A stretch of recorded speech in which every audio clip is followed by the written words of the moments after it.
Blessings Church, greetings from Brazil. I'm here to make a quick parenting video. I want to speak into something I was thinking about today. I guess I'll say first, I'm sitting here on the porch of Priscilla's parents' home outside the city. They have a house in the city and a few homes kind of outside the city. This is a new one that they recently built that we're kind of spending the day doing a little Brazilian barbecue here and seeing this back behind me, I guess, is the city, and then back over here is a neighborhood area they're developing currently. So it's been good seeing them. As some of y'all know, we got held up for a few days in a different city and got to spend some time. Luckily, we had some family there, and they hosted us very well. Thank you as well for praying for us. I know some of you prayed in the service today or before the service for sickness. It does seem we came down with COVID, but it's been asymptomatic. We've felt good. And so thank you for that. The Lord has been very, very good to us.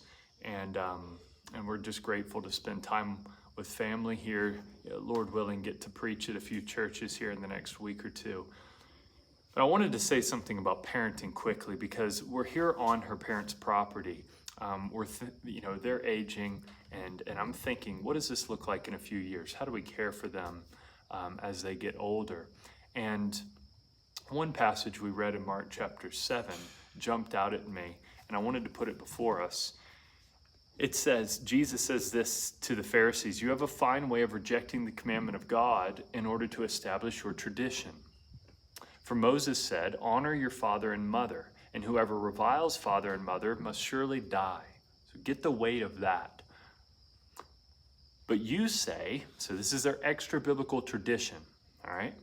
"If a man tells his father and his mother, 'Whatever was gained from me is Corban, that is given to God,' then you no longer permit him to do anything for his father and mother. Thus you make void the word of God by your tradition that you have handed down, and many such things you do." So they're coming up with a tradition. If we give to the temple, then we don't have to give to our aging parents. If we're caring for the needs of the temple, we don't have to care for our parents that are aging. And this is the type of carefulness Jesus took with the law, with the 10 Commandments, specifically the first commandment of the second table of the law, honor your father and mother. That's the 5th commandment. Honor your father and mother. It's the first commandment with a promise that it may go well with you, that you may live long in the land. So Jesus is taking that and he's stretching it out. He's saying it doesn't just apply for little kids as they're in the home. It applies for adults as they seek to care for their aging parents. And he's saying, but some of you are hypocrites because you're giving to the temple so you don't have to care for and honor your aging parents. And so I bring that up, one, to just put that before you, that you need to think about. Some of you, your parents are in a position where they may be fine, but others of you are having to kind of, the roles are reversing, right? You're becoming a parent to your parent, and you're having to think through these things. And I wanted to put that passage before you and show the relevance of the first commandment of the second table of the law, honor your father and mother, for adulthood and for aging parents. And then also just remind us that honor your father and mother is a massive command. It is massive. You look back through the Westminster Catechism and the early Baptist catechisms built off of that. They had many questions delving into the implications of this, into marriage, into societal structures, into different authority structures, into this idea of honor. And we are a weak generation when it comes to parenting, when it comes to our whole society, because we don't know how to honor father and mother. It's a huge problem. It's a huge problem. Many have said this over the years, that a society goes wrong in the home first. You can trace it always back to the home. And I would argue you can trace it back to parents who didn't teach their children how to honor them.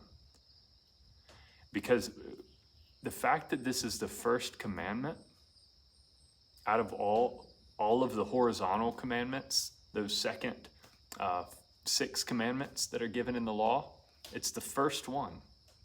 And it comes with a promise that it may go well with you and that you may live long in the land. This command is how you begin to learn how to love your neighbor. Can you learn how to love your neighbor without learning how to honor your father and mother? It seems not. It seems that's significant. It seems the whole family rests on that. The society rests on that. We could argue the church, in large part, is dependent on our ability to obey that command. We need to think through this, church. I want to spend time thinking about that 5th commandment. What does it look like for young children to honor their parents? What does it look like for parents to demand that honor in correct ways, in godly ways, in patient and gentle, yet holding them to a real responsibility to keep that command? What does this look like? I want to spend time on that this summer, at the end of 2022, into 2023, and think through, what does it mean to honor father and mother? What would happen if we actually began to take this command serious?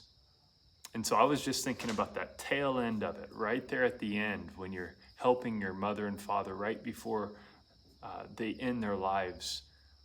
Jesus thought about it all the way. I mentioned a few weeks ago, even on the cross, Jesus is caring for his mother. He says to the Apostle John, behold your mother. And then he says to Mary, behold your son. And he's passing off responsibility for his aging mother right there at the end of his life. It's amazing. It's amazing. What would the Lord do in our lives if we would begin to honor our father and mother, and if we would teach our children to honor father and mother? Church, I want to talk a lot more about this. How do we do this? How do we help our children do this? How do we more faithfully do this? But I'll leave it there for now. Blessings, guys. Love y'all. Lord willing, speak to you soon.